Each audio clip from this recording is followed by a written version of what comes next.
This episode of the Creep Street Podcast is brought to you by Martini Coffee Roasters. You know, people always look at me weird when I say I start off every morning with a big old martini. But then I set them straight, and I tell them I'm talking about Martini Coffee Roasters coffee. A delicious coffee made by the Martini family. They roast their coffee using a traditional method of sight and sound to roast those little babies to perfection. And they also sell green coffee beans for those home roasters out there. And right now, fans of the Creep Street Podcast can get 20% off their entire order by using the code CREEPSTREET at martinicoffee.com. Once again, for 20% off your order, use the code CREEPSTREET at martinicoffee.com. Martini Coffee Roasters, the perfect coffee to keep you creeps caffeinated.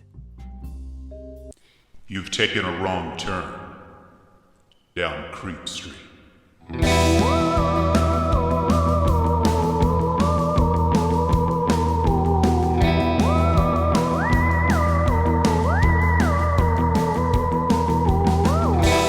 Citizens of the Milky Way, my name is Dylan Hackworth. I'm Maureen Bogey. And you have touched down on the planet of Creep Street. Welcome, Earthlings. Welcome all. Please forgive me, you might notice that my voice is a little, strained. I'm just getting over a little bout of, just a little cold or something. I know, it's funny, you forget that you can get colds these days without it being the vid. I know, right? So, please forgive me. I actually yesterday had no voice whatsoever. I'm doing the best thing you can do when you, are recovering a lost voice, and that's talking. Yeah, More talking a lot. Yeah, so forgive the gravelly Tom Waits sound in my voice, or enjoy it. Yeah, embrace it, really. I hope that I don't fall in love with you. All right, copyright. Well, of course, like, rate, subscribe, follow us on Facebook and Instagram at Creep Street Podcast, Twitter at Creep Street Pod. We also have a TikTok. On our Facebook, we have a little forum where daily we like to interact with our listeners. It's called Citizens of the Milky Way, a Creep Street fan page, where daily we like to interact with our listeners, post memes, funny stories. We usually will post in there earlier in the week about what the following week's episode will be. So if you like to kind of be in the know a few days ahead, that's where you can go. That's right. Also, if once a week is not enough for you, and let's not, you Creep Street hooligans. Yes, it's not enough. And I feel like to tell yourself that it is enough would be a disservice to your own being. It sure would be. Absolutely, it would be. So head on over to patreon.com/creepstreetpodcast, where we can get all sorts of goodies every week for different tiers, all sorts of stuff. And we got a lot of stuff. This month's goodies will be coming this week, obviously. We got a lot of fun stuff. That's right. Cooking up. Now, Maureen, last week we spanked their bottoms with a little bit of the Demon Rain Man. That's right. Indeed we did. Indeed we did. But I think what we've got for him this week, Maureen, is the perfect adventure story to wind down the summer months. I think so. Because we're about to enter into Creep Street primetime. We are. We're getting close, everybody. I know, I can't believe it because it's still warm. It's still summery out. But you know what? That's going to change here right quick. And we obviously have a whole other month between now and October. We've got September, but you know what? I'm excited for September because I can't wait to get some weird, unconventional topics out of the way. Yeah. Yeah. I'm excited for September because I want to get some fun, unusual topics in before we dive into October, which is balls to the walls. Right. That's where we really pop off large Yeah. and in charge. And we got a lot of fun stuff coming for you in September. Another surprise interview. Yes, keep an eye out for that. We can't wait to share that with you all soon. With an incredible guest we can't wait to divulge. But Maureen, what is this end of summer adventure you've got planned for us today? Today we are talking about the D.B. Cooper mystery.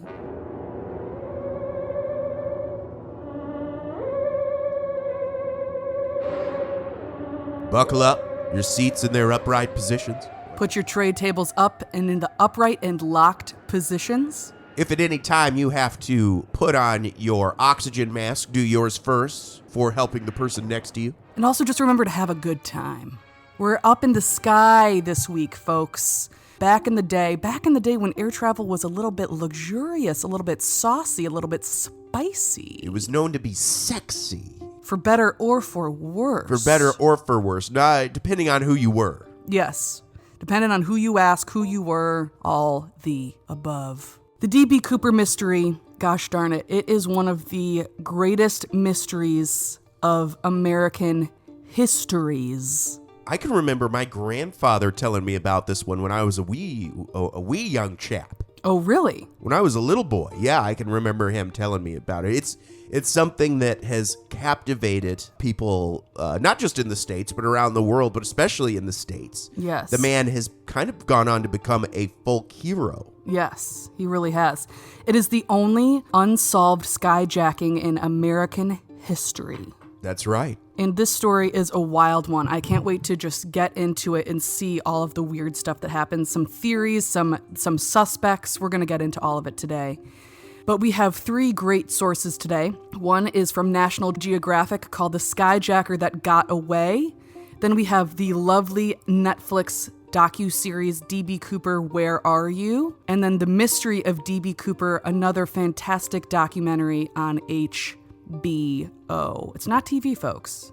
It's HBO. That's right. Get it straight. It was fascinating to watch the two of them to really get the full picture, the full story on what is going on here, or what went on here, and where people are landing today on the whole rigmarole. Pun very much intended. Very much intended, baby. Big time. So our story begins on November 24th, 1971, the Wednesday before Thanksgiving. A gentleman walks into the Portland airport and pays $20 for the 2:45 flight from Portland to Seattle. It's just a quick little flight. It's about 37 minutes long. By the time you get up, you're friggin' landing again kind of flight. And it was a normal flight, as you may expect of the time. There was no security whatsoever at this time. You didn't have any metal detectors. You didn't have to take your shoes off. You didn't have to have a ticket to get up to the gate. All of these things were these are more post 9/11 security restrictions. But before then, at this time period, baby, it was the Wild Wild West. It absolutely was. And it was the Wednesday before Thanksgiving, so this is one of the biggest travel days in America. Oh, yeah, the day before that. Yeah, absolutely. It still is today. Still is to this very day. It's a busy, busy time. So everyone boards the flight, including this gentleman, and the flight takes off. A woman named Florence Schaffner, she was a stewardess on the flight, and she took the drink order of this gentleman, and the gentleman handed her a note. Now, she just assumed that this guy was coming on to her. Yes. Because this was the time when people just treated their flight attendants like they were just pieces of meat, basically. And, on one of the documentaries, they actually showed like old airline commercials, and it was almost like part of the what you paid for. Right. Was like these flight attendant, not that you paid for them to, touch you or you know what I mean, but just to be flirtatious and to be beautiful and all of these things. Yeah, it's crazy. It was almost implied in the actual commercials, because doesn't one of the commercials doesn't she say and me or something like that? Yeah. What separates this airline from another? And then she's like, me or something like that. It's really, wild. It's crazy. So she just kind of tucks it away. She doesn't even read it because she's like, this is crazy. This is just another Wednesday for her. Yeah. But then finally he keeps looking at her, kind of insists that she reads the note. So she opens it up and the note reads, Miss, I have a bomb in my briefcase. I want you to sit beside me. So then she shows the note to another flight attendant named Tina Mucklow, and he shows the bomb in his briefcase to both Florence and Tina, and has the bare end of 2 wires and threatens to fire the bomb if his demands are not met. He asked for $200,000 in U.S. currency and 4 parachutes. Florence takes the notes up to the cockpit because there's the one note that he wrote on and then the other notes that read his demands. And so she takes the notes up to the cockpit. But later, this gentleman will ask for the notes back. Northwest Orient, which is the airline that this plane was flying on at the time, Right. quickly agrees to the demands, and the FBI is contacted. The FBI agents contact Sea First Bank in Seattle, and the bank provides money with pre-recorded serial numbers. And by the way, $200,000 was about $1 million in today's money. Okay. This gentleman, though, he seems calm throughout the whole process. He's just sitting there with his drink and smokes about half a pack of cigarettes, about 8 cigarettes. At about 5:30, the ransom money and parachutes arrive at SeaTac Seattle-Tacoma Airport. The gentleman insists that they taxi to a remote part of the runway where the passengers are released and the money and the parachutes are given to this gentleman. Now, after all the passengers are released and the money and the parachutes are brought onto the plane and given to this gentleman, the passengers are then told that they were involved in a hijacking or a skyjacking. They didn't even know, actually, that all of this had gone on. Right. They were told that there was just some mechanical issues, and that's why they were circling the plane above SeaTac Airport, and they all were kind of sitting at the front of the plane for this reason as well. But no one really had any major concern about it because the pilot said, there's no reason to worry or anything like that. It's just a mechanical issue that we're dealing with on our end up here, but everything will be fine. Whatever. So everyone's just kind of sitting on the plane, having a good time. They're in the air and they're flying above SeaTac Airport for that whole time because for like a couple hours. It was supposed to just be a 37-minute flight. Right. But once they landed is when they find out that, that gentleman sitting in the back of the plane was actually a skyjacker. He was jacking it in the sky. He was jacking it in the sky, in a way, if you think about it. Yeah. He was jacking it. In the sky. Yeah. A different time, the 70s. And also he was smart. This gentleman was smart to ask for 4 parachutes because if he asked just for 1, they could have just rigged him up a dummy parachute that wasn't going to actually work. But he asked for 4, implying that he was going to make the 2 co-pilots and one of the flight attendants strap in and jump off of the plane with him. Absolutely. So after all the passengers were released from the plane was refueled and cleared for takeoff. Now, this gentleman says that he wanted to fly to Mexico City via Reno, and he wanted to fly at 10,000 feet at about 250 miles per hour with all the landing gear down. So this is pretty low and pretty slow for a jet. Some of the pilots were even wondering if the plane could even do that. Yes, but the gentleman said, "It can be done, do it." Okay.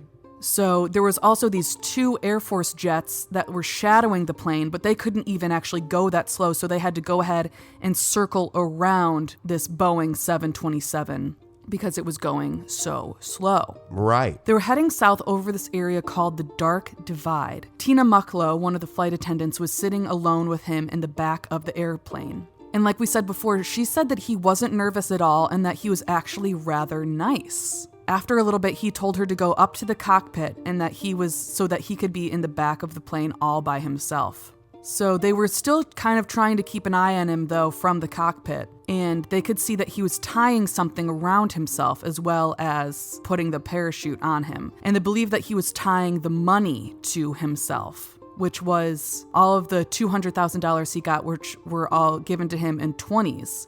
So it weighed about 23 extra pounds on him. And at about 8:12, there was a popping noise in the ears of the pilots, which meant that the pressure had changed in the cabin. So he tried to open the aft stairs or the back stairs of the aircraft. And I guess he couldn't open it up all the way at first, so he told them through the telephone that it wasn't opening, so they slowed the plane down a little bit more, and then he was able to open up the rear stairs.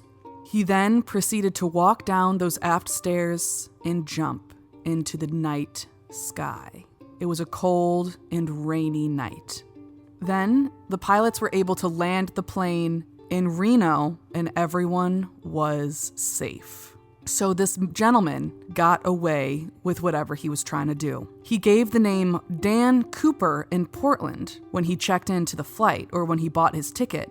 However, a reporter accidentally wrote it down as D.B. Cooper, but the name D.B. just really stuck. It was just a catchier name than Dan Cooper. D.B. Cooper just stuck. And from then on, this mysterious gentleman would be known as D.B. Cooper. And the legend was born. The legend was born. Now, the fact that he most likely jumped at around 8:12-ish p.m., and that there was a westerly wind, they were able to set up a 28 square mile zone of where D.B. Cooper could have landed. And the manhunt for D.B. Cooper began the next day at first light. But, as I'm sure some of you may have expected, nothing was ever uncovered. Not himself, not the bomb, nothing. And he immediately kind of became known as this kind of, like Dylan said before, kind of like this folk hero. Right. Kind of in the same vein as John Dillinger or Billy the Kid or these famous bandits that had gotten away with all of these crimes. Well, and plus what really cemented it was he didn't hurt anybody. Right. Everyone was completely safe. In fact, a lot of the witnesses, a lot of the people that were there interacting with him said he was actually rather polite. Yes. And kept his cool, like he didn't seem nervous at all. Right. Which it sounds like something straight out of a James Bond or a Mission Impossible right. movie. The fact that he could do this without hurting anybody and being polite, it does kind of like, whoa, this guy's a fucking badass. Yes, exactly. And this was, during the time of a lot of political unrest in the U.S., really all over, but especially in the U.S. And this kind of like Robin Hood type situation happened where he was able to kind of stick it to the man and get away with this crime. So people really kind of respected that and liked that. So he immediately became this sensation overnight. Also, people just couldn't believe that someone could get away with something like this. That's right. It's just unbelievable. Even in the 70s, for someone to get away with something like this was just incredible. Now, I also forgot to mention, while up in the air, Tina Mucklow, one of the flight attendants, asked D.B. Cooper, "Do you have a grudge with the airline?" Asked, maybe if this is the reason why D.B. Cooper would go about doing this. And he said, "No, but I do have a grudge." Which on its own is a pretty dope thing to say. It's like a line from a movie. It truly is. It sounds very James Bond-y. Yes. You know what I mean? It's just kind of a dope, cool thing to fucking say. Yeah, it is. No, but I do have a grudge. Yeah. Yeah. And I think that will bring us into some possible suspects for this crime. And this is really the bulk of the episode, really, is discussing possible motives, possible suspects. It's some theories, some ideas of what could have happened. It is a complex web. It really is. So for someone to be able to have accomplished this and to have lived through it, they must have had to have been a very highly trained individual, in a parachutist or someone in the Air Force or military or something like that. And that's kind of where they first started looking, was someone who was involved in the military. Now, on April 7th, 1972, so the following year, so just like 5 or 6 months after D.B. Cooper, a man named James Johnson skyjacked a United flight, asked for $500,000 and 4 parachutes, and jumped from the aft stairs over Utah. So a very, very similar story to what happened with the D.B. Cooper case. And this man might have gotten away with it as well if he hadn't boasted to a friend beforehand saying, how he could have done this, how he could have done what D.B. Cooper did. But if he did it, he would have asked for more money and things like that. So, oh boy, when this happened, the friend contacted the FBI, and the FBI searched this man's house and found $500,000 up in the attic. It turns out the man's real name was Richard Floyd McCoy, and he immediately became a suspect in the D.B. Cooper case as well. He was in Vietnam and was an expert parachutist. But all of the witnesses said that this wasn't the same guy as D.B. Cooper. Now, eyewitness testimony is unfortunately very flawed and is only reliable about 50% of the time.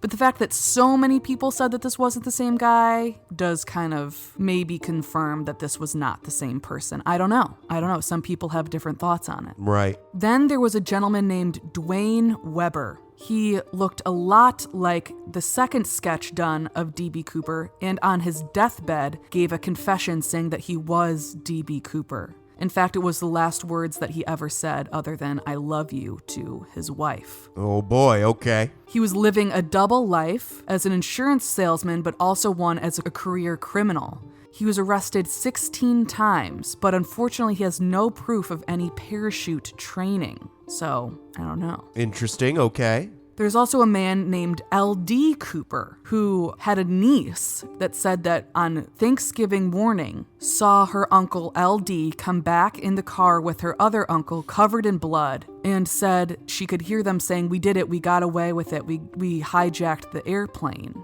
But when her father saw that she was right there and could hear it, made her swear to secrecy that she wouldn't say anything about it. And she didn't say anything about it for years and years and years, but then she eventually did come forward with her story. Right. And there were a few other people that were suspects as well. Barbara Dayton was one, Ken Christensen was one, and Sheridan Peterson were all one, but all three of them were kind of ruled out. Okay. But what I'm about to say now is kind of a tale that is very interesting, kind of an interesting thread to go down and see what's going on here. Absolutely. Let's hear it. A man named Ron Carlson was contacted through a friend of a friend of a friend kind of thing. And he said that his cocaine supplier back in the day was a man named Dick Briggs. Now, Dick Briggs was constantly saying that he was D.B. Cooper to a lot of, his friends and people that he worked with and things like that. Okay. And he said, I know you don't believe me. But then in 1980, they were at a party, Ron Carlson and this guy named Dick Briggs, and as well as a few other people. And he said, you see that couple over there? They're going to find some of D.B. Cooper's money in 3 days on the shores of the Columbia River. And that's exactly what happened. A few days later, this family found $5,800 of D.B. Cooper's money on the shore, buried under the sand of the Columbia River in Oregon. Now, this is pretty wild because they know it was some of the spoils from D.B. Cooper's money because the serial numbers matched up. Right. The problem is, it was 48 miles away from where they think he would have actually landed? Right, I believe so, yes. It almost seems like someone would have post-skyjacking moved some there with the intention of it being found. The fact that this guy was able to say this family's going to find it means it was supposed to be found. Right. It's so weird. It is so, so weird. I just don't understand how that was possible, that whole situation. It's just uncanny. It's crazy. So wild. So Briggs claimed that he was a Special Forces officer or Special Forces soldier during the Vietnam War, was an accomplished parachutist, and was very familiar with the area. He was a loose cannon and could do a lot of wild things, like one time, I guess he took a shot of bourbon and then he ate the glass with blood trickling down his face. He could stick a woman's hat pin through his arm and not draw any blood. Very strange stuff. Very strange, yeah. But it turns out that he actually never did go to Vietnam, and he wasn't a parachutist. Dick Briggs was also very short and stocky, whereas D.B. Cooper was very tall. Oh, okay. Now, another associate of Dick Briggs said that Dick Briggs had a partner named Robert Rackstraw, who was a Green Beret. And Robert Rackstraw looked a lot like the sketch that was done of D.B. Cooper through eyewitness testimony. He had multiple fake identities and multiple criminal titles. He was questioned in 1978 and 1979 for the crime, but then he kind of came back up in 2011 during investigations of this D.B. Cooper case. Okay. He was in Vietnam, but then after Vietnam, he was kicked out of the military for some bad behavior. Now, he sent a letter to the Army saying that they would not want him as an adversary. He even continued to get into trouble in the 70s. He was charged with the murder of his father, but ended up being acquitted. but he was sentenced to time in jail or time in prison for writing bad checks, possessions of explosives, and for stealing a plane. Good God. He was questioned by the FBI, but it's thought that he might have had associations with the CIA in covert missions in Vietnam. So maybe the FBI looked in another direction because this man was CIA. And the CIA kind of trumps the FBI in many respects. Yes, it does. Now, Linda LaDuca was Robert's sister, and at the time, she didn't think that he could have been D.B. Cooper, but later on, once she heard a lot more of the facts, later on, near 2011, she thought that her brother Robert could have been D.B. Cooper. But here's the thing, though. We need to be very careful with conspiracy theories like this. Okay. Because it's very easy. Because why would this cover-up happen exactly? Why would it be in the CIA's interest for D.B. Cooper to not be found, even if it was a CIA man? We need to watch out for looking for what we want to see versus what is really there.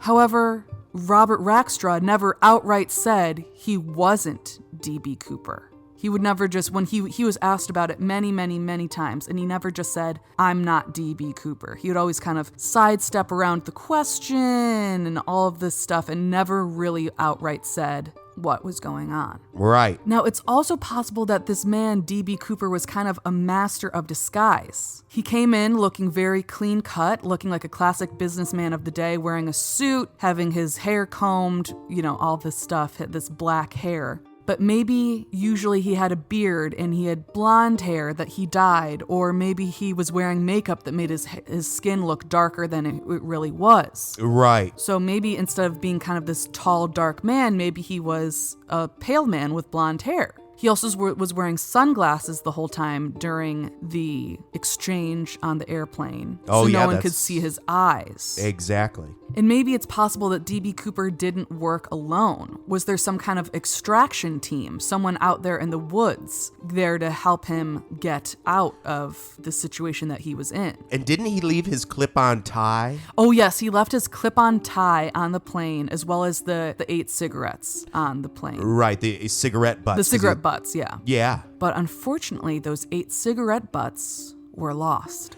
Part of, and many people wonder if that's part of a wider conspiracy where did the FBI intentionally lose, maybe by orders of the CIA, intentionally lose these cigarette butts. Right. But also at the time, they didn't really have DNA evidence as we know it today. Right. So maybe they didn't think it was all that important to hold on to the cigarette butts. I don't know. They also, the cup that he was drinking out of, the glass that he was drinking out of was just put together with all of the other glasses on the plane and was then kind of lost as well. Oh, boy. What's also interesting is that letters were sent to various newspapers from D.B. Cooper. Was this really actually from D.B. Cooper, or were these just copycats or people pretending to be D.B. Cooper? I don't really know, but they were all kind of taunting the FBI, saying, I knew you would never find me, things like that. Now, there was also a code in these letters, and there are reasons to believe in the code that Robert Rackstraw might have written these letters. Now, I'm not sure if that's true or not, but there's reason to believe that it possibly could have been Robert Rackstraw that wrote this code. Right. Now, a lot of people think that the real answers to the questions that we're all wondering here could maybe be found in Canada.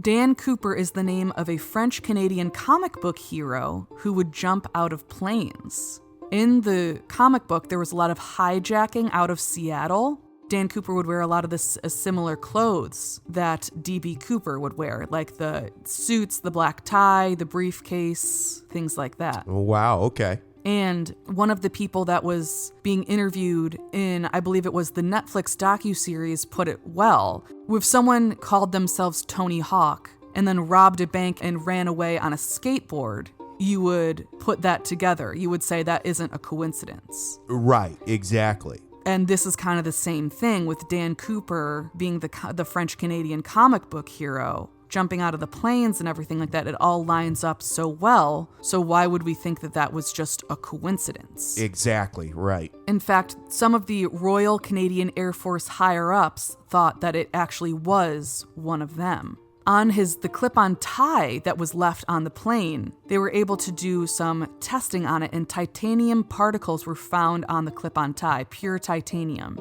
So they thought that maybe this was a Boeing employee, and so this could have been someone that was working out of Montreal. But the thing is, maybe it wasn't even his tie. Right. But it's also important to remember that D.B. Cooper requested American currency. Now, if it was an American, why would they even clarify that they wanted American currency if it was an American saying it in America? That's a good question. Okay. So it is it's just a strange little detail there of what was going on. So was it Robert Rackstraw? Was it Dwayne Weber? Was it Richard Floyd McCoy? Was it Barbara Dayton? Was it L.D. Cooper? I don't know. There are lots of different possibilities of who it could be, but all of these years later, we've never been able to fully say outright who it could possibly be.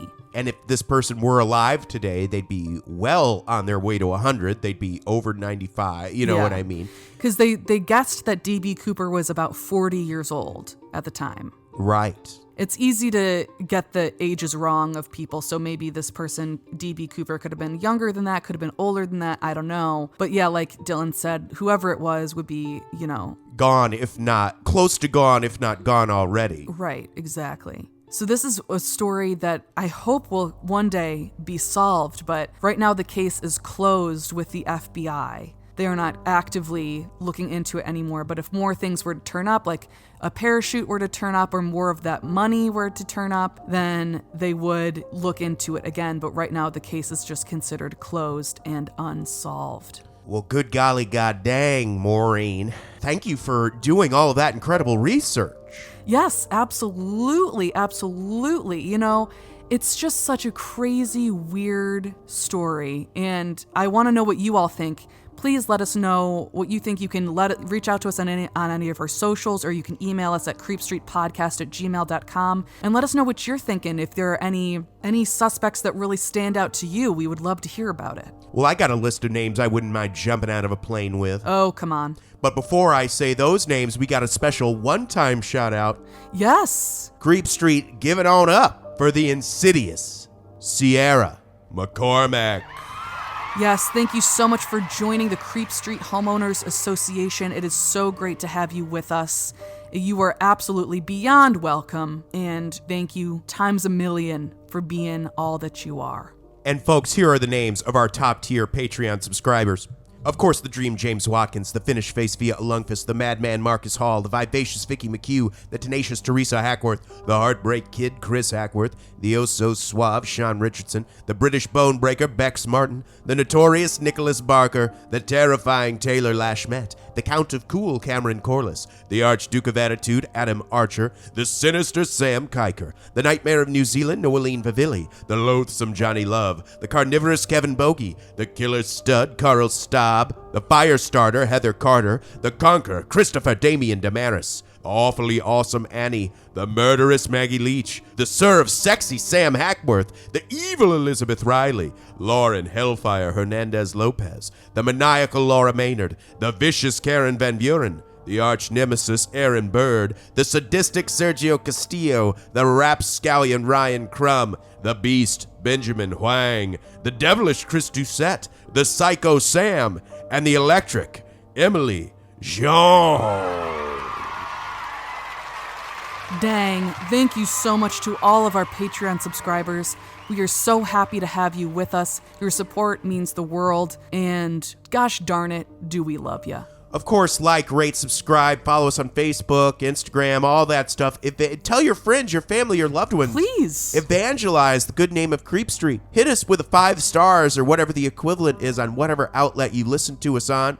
Citizens of the Milky Way, my name is Dylan Hackworth. I'm Maureen Bogey. Good night and goodbye.